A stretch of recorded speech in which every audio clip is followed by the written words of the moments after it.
Channel friends, अगर आप मेरे चैनल पर नए हो तो मेरे चैनल को सब्सक्राइब जरूर करें। सहजन की सब्जी।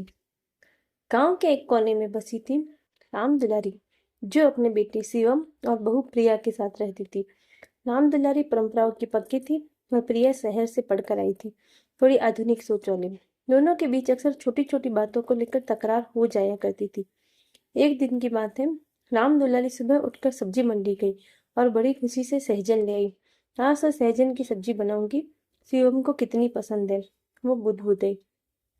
जब प्रिया ने रसोई में देखा कि सासू माँ सहजन काट रही है, उसने थोड़ा टेढ़ा मुंह बनाकर कहा, माँ जी, ये सहजन कौन खाता है आजकल?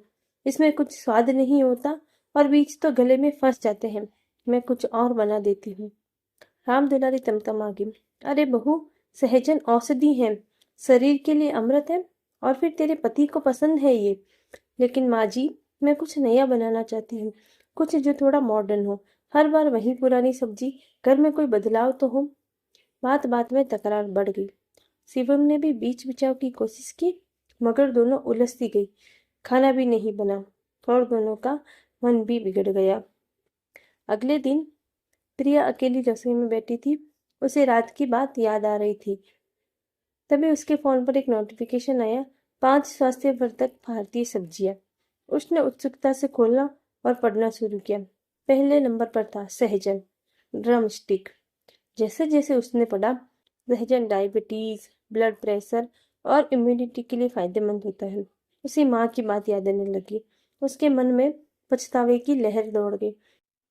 वो भाग कर बाजार गई, ताजा सहजन लिया और माँ के पुराने तरीके से नहीं, अपने अंदाज में थोड़ा ट्विस्ट डालकर सहजन करी विद नारियल और काजू पेस्ट बनाई।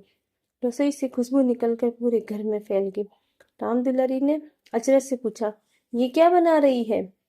प्रिया मुस्कुराई, माँ जी, आपकी सहजन की सब्जी, लेकिन इस बार बहू के हाथों से, जरा अलग स्वाद में। राम दुलारी ने खाकर देखा, स्वाद लाजवाब। आंखों में चमक आ गई। अरे बहू, तो कमाल कर गई।